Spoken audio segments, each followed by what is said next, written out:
This January, I had a vision board party with some friends, and we gathered around here in this living room with gin and tonics and a cheese board and printouts from Pinterest, and we did vision boarding together. There were a range of Enneagram types represented, and we spent the most pleasant evening just sitting around, crafting and chatting about our hopes and goals for 2023.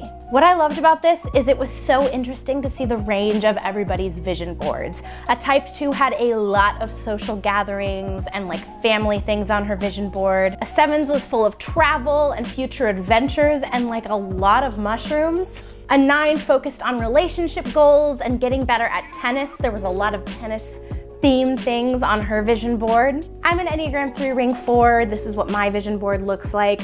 I have a dog now, so as you well know on this channel, I want him to be just the happiest pup, so that's there. Got like travel goals, saving, financial goals. I want to go to New York.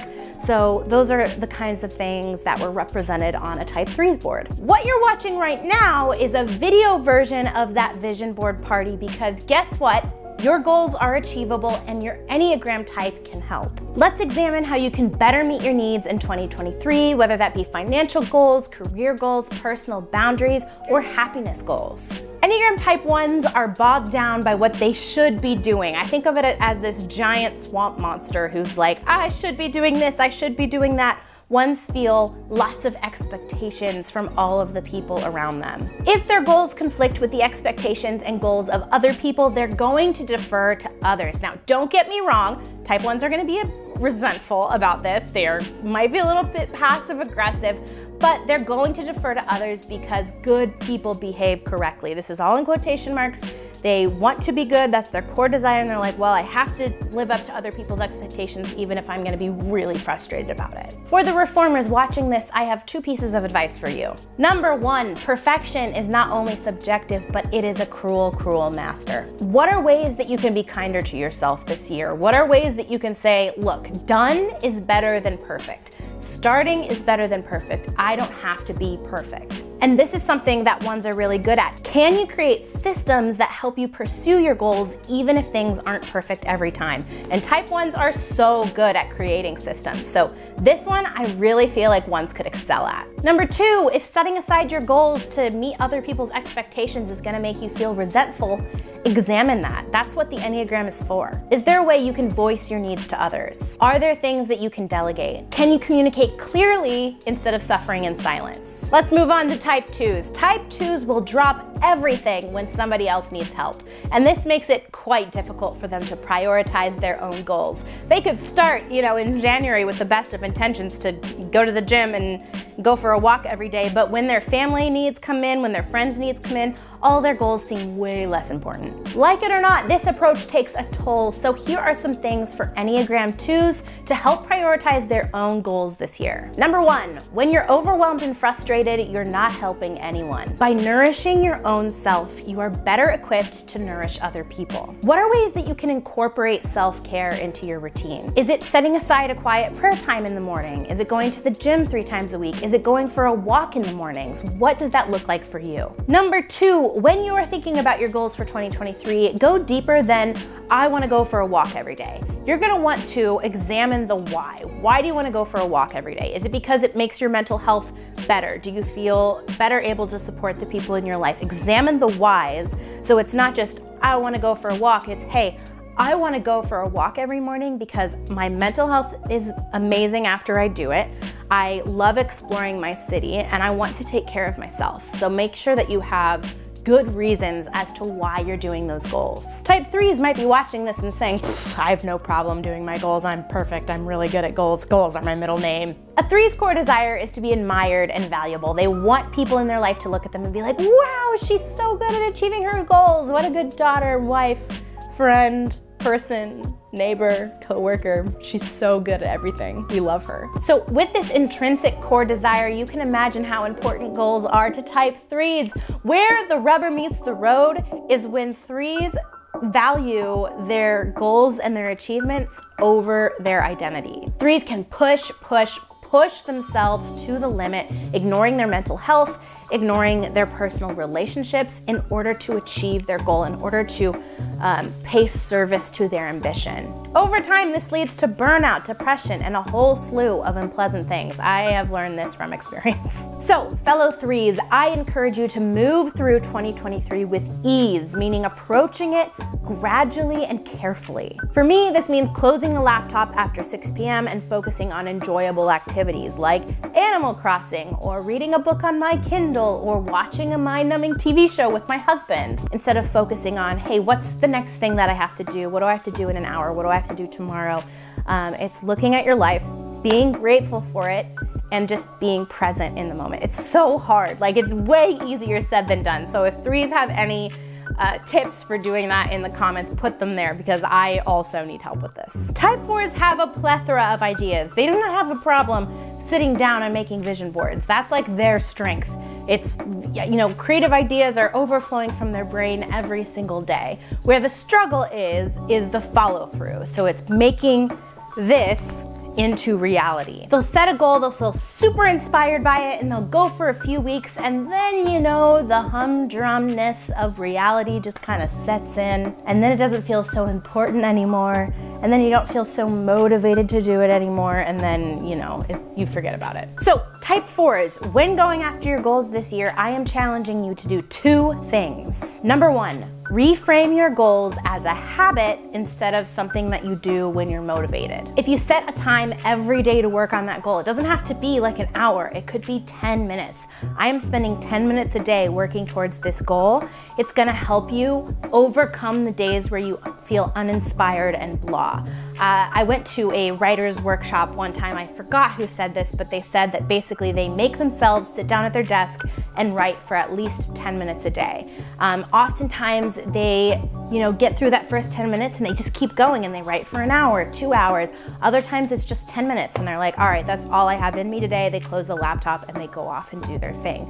For 4s, I think this is really important. Just having that habit is going to help you be more consistent with your goals. Number 2, make a visual. So yes, I am telling you to make a vision board. Research tells us that exposing yourself to your own achievements can help motivate you to keep working towards that goal. Try hanging up a whiteboard in your room where you track your achievements, or you could even start an Instagram account that's just dedicated towards that goal, and you do daily or weekly check-ins of like, hey, this is what I did this week, this is how I have progressed, and you can share it with your community to keep you accountable. I also think it's really helpful to have a planner that celebrates and helps track your wins. My friend Dana is a hardcore passion planner advocate. I am a bullet journal purist, so I don't do any more bot planners, but she loves the passion planner. So if you're not a bullet journal person, which most people aren't because it takes a lot of time, if you don't want to be a bullet journal person, I highly recommend the passion planner. I'll put a link down in the description. Type 5s long to be capable and competent and forge their own way in the world. When things get tough, they withdraw from other people and try to get their needs met indirectly, all right? They're not gonna go charging forward towards their goal, they're just gonna try to inch around it. Sometimes their need to be prepared can make their goals a little too indirect. Like, they're gonna spend all their time preparing for the goal, but never actually, you know, do the goal. Spending time alone figuring things out is a lot less scary than being out in the world where all these people are gonna have expectations of you and drain your inner resources. So here's my advice for all of you investigators. Number 1, and this is a huge one for type 5s, it is get accountability. Reach out to someone you trust and ask them if they can keep track for you. In studies, this tactic has proven the likelihood that you will continue moving forward towards your goals. So for example, if your goal is to go on 2 dates a month because you want to meet the love of your life, you want to have a husband, you want to have a wife, make sure that you have an accountability partner for that. Sit down at a coffee shop, be like, okay, which Hinge dates did you go on this month? Have someone to talk to about it, keep you accountable. And who knows, maybe you'll even fall in love with your accountability partner. I could totally see that happening for a 5. So make sure that you have a crush on your accountability partner, just saying. And number 2, for the data-loving folks, keep track of your progress. Like I said in the type 4 section, keeping track of things is actually a great way to keep you motivated. So keep track of the statistics. How many dates did I go on this year? What was the outcome? Were there second dates? Did I like them? Like, keep track of the analytics. Start a Google Excel spreadsheet or whatever. Like, just start tracking those things. It's gonna help you stay accountable to your goals. Okay, type 6s, it's your turn. I love you guys. Okay. You guys are driven by the need to feel stable and supported. When trying to attain your goals, you're gonna try to balance your needs with the needs of other people. Like the Enneagram type 1s and 2s, you're in that dutiful style. I went ahead and asked on my Instagram what challenges type 6s find when they're trying to go after their goals, and the answers ranged from procrastination to lack of support to self-doubt. So as always on this channel, I am going to refer you to one of my favorite YouTubers, Michelle B. She does all sorts of videos about productivity and getting things done in a very calming manner. It doesn't feel very abrasive.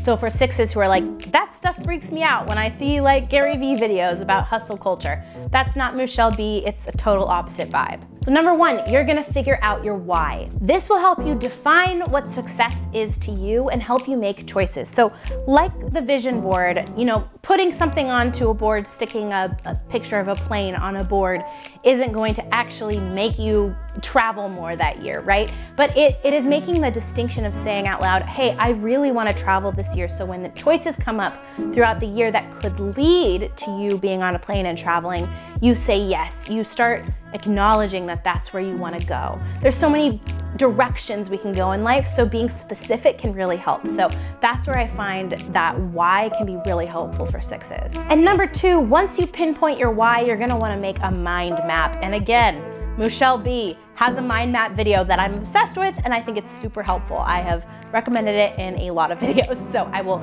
link it down below.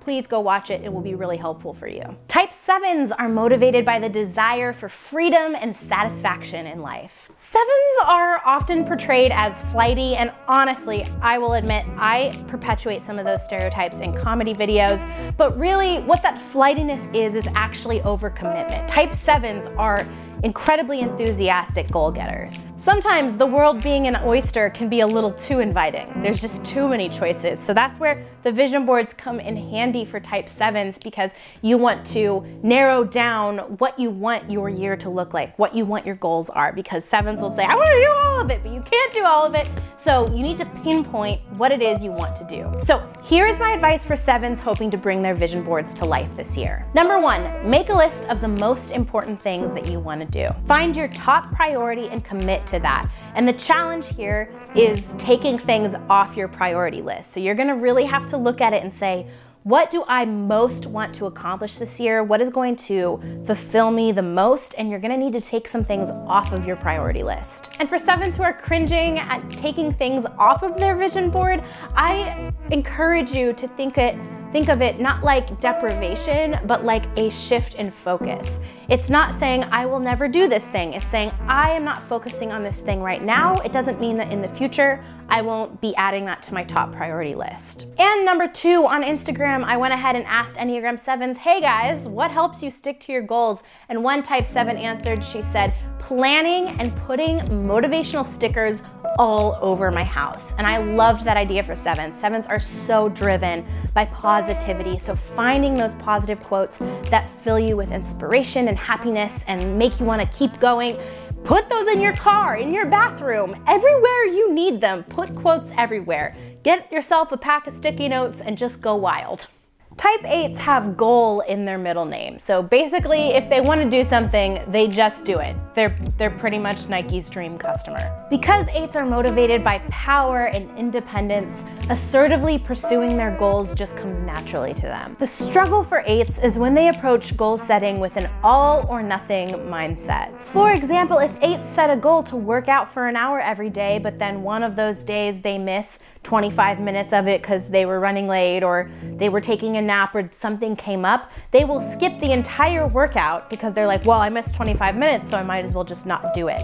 That's the all or nothing mindset. A remedy for this is switching from results focused to process focused. Instead of saying, I will work out an hour every day, and if I do not, then I am a failure, say instead, I'm gonna move my body every day in a way that makes sense for my schedule because it brings me joy and increases my mental and physical health. When you have an all or nothing mindset, you're looking at your life in extremes. You're either killing it in every way or you're a complete and utter failure. That's just an exhausting way to live. I found this quote that I felt like would be really helpful for type 8s. UC Davis law professor Tony Bernard says, "Self-compassion is my go-to practice whenever I start judging myself harshly. All it requires is that you do whatever you can to ease your mental suffering.